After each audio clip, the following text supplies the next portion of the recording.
et à tous. Cette année 2019 a été encore une année très riche à Tresseptier.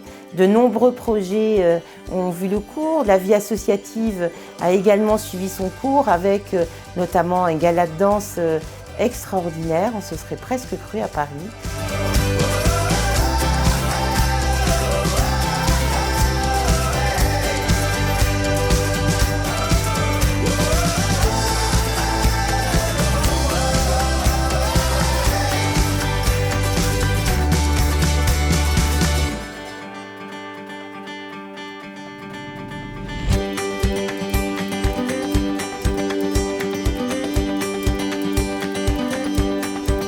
Également donc une édition du salon culinaire qui a été à la hauteur des espérances, même si on aurait aimé un peu plus de visiteurs, ce qui sera, je suis sûre, le cas en 2020.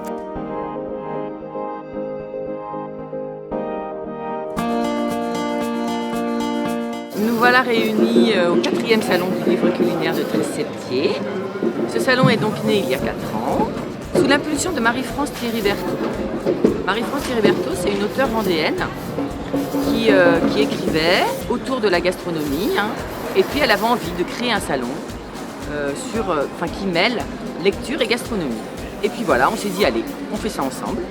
Donc voilà, on est parti, c'est elle qui contactait les auteurs, nous on avait envie d'avoir des exposants locaux. Et voilà, le salon était né. Et puis petit à petit, il a grandi, on a essayé d'avoir de plus en plus d'auteurs, de plus en plus d'exposants. Et on a essayé de faire en sorte que ce soit vraiment une rencontre annuelle familiale. Ce salon, cette année, on a un petit peu attiré les enfants puisqu'on a fait avec un auteur des frises avec les écoles. Les enfants des 2 écoles sont venus faire des frises et dessiner des fruits et légumes sur la frise. Et du coup, aujourd'hui, ils reviennent avec leurs parents pour leur montrer leur travail.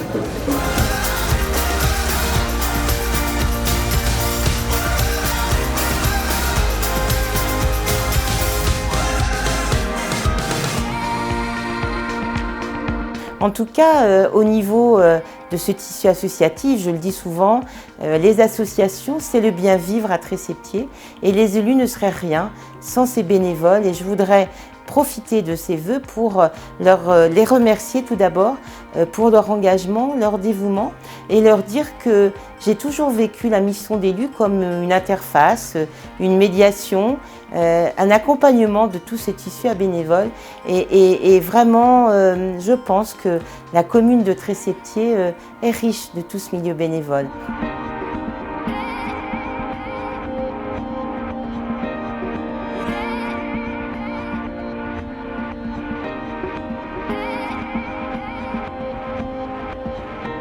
Bonjour, on s'appelle Chloé, on habite toutes les deux dans cette commune et cet été sur les réseaux on a vu beaucoup de personnes qui partaient ramasser des mégots de cigarettes dans certaines villes, donc on a eu l'idée de participer à cette bonne action. Du coup on est allé dans Tresseptier, on est allé ramasser les mégots dans différentes rues, vers la salle de sport, etc.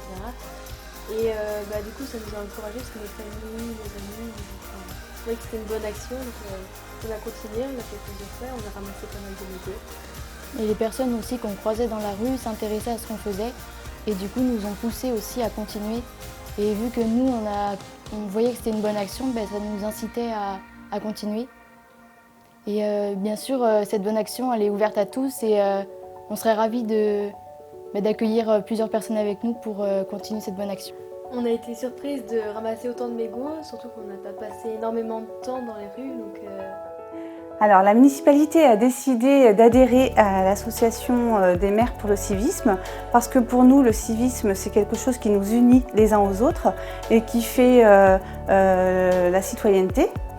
Du coup, nous avons mis en place le passeport du civisme l'année dernière avec tous les enfants de CM2 de la commune.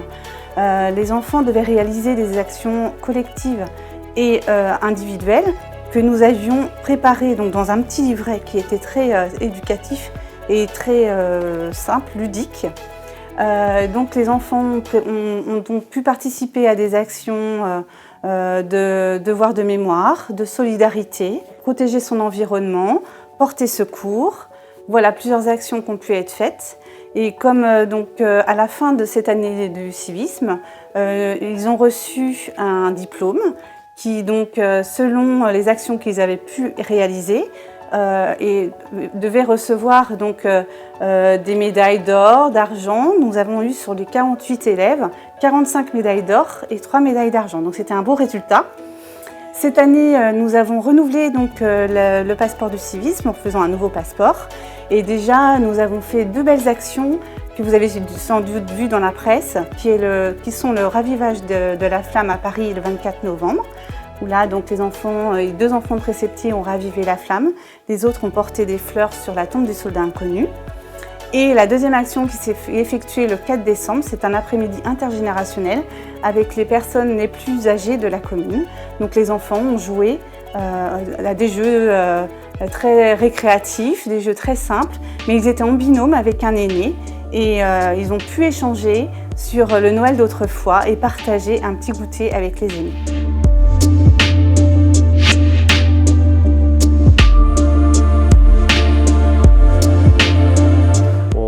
Pu avoir l'inauguration tout début juillet de notre terrain multisport. C'était quelque chose qui était demandé déjà depuis un petit moment par les jeunes de la commune. C'est des projets qui se développent de plus en plus sur les communes, sur la plupart des communes vendéennes. Et donc on a trouvé intéressant de pouvoir le mettre en localisation juste à côté des terrains de sport, du complexe sportif, et en plus on est juste à côté aussi des écoles. Donc c'est quelque chose qui peut être utilisé autant par les écoles que par les jeunes de la commune. Et donc pour un montant, on devait être autour de 67 000 € de mémoire. Et voilà, c'est un investissement important pour nos jeunes, pour qu'ils restent sur la commune. Et il a été bien utilisé, on voyait du monde tout l'été et tous les soirs jusqu'à temps que le soleil se couche en train de jouer au basket ou au foot. Donc c'est un lieu de rencontre, c'est ce qu'on voulait, on voulait que ça soit un lieu de vie et je pense que c'est réussi. Donc le gros chantier pour 2020, c'est les nouveaux services techniques. Voilà, ça a été une grosse question là aussi, et puis un gros investissement, puisqu'on est sur un budget quand même pas loin de 500 000 €. Mais on ne pouvait plus continuer à héberger nos services techniques à l'endroit où ils étaient à partir de février, début février normalement. Il va y avoir toute la phase de déconstruction.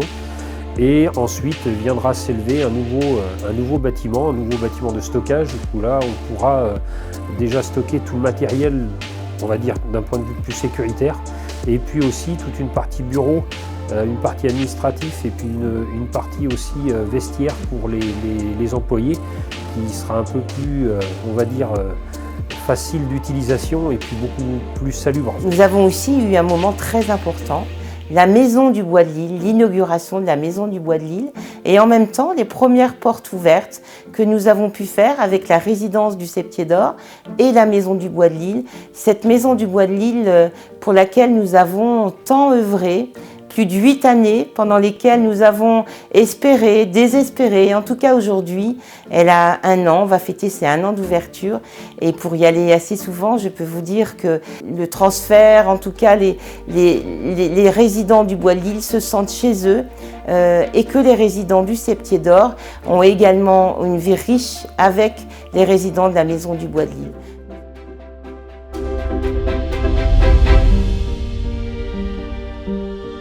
Nous avons également, vous avez pu le découvrir, la friche Forège qui sera l'objet sans doute de très beaux projets. On aura, je l'espère, l'occasion de vous en reparler.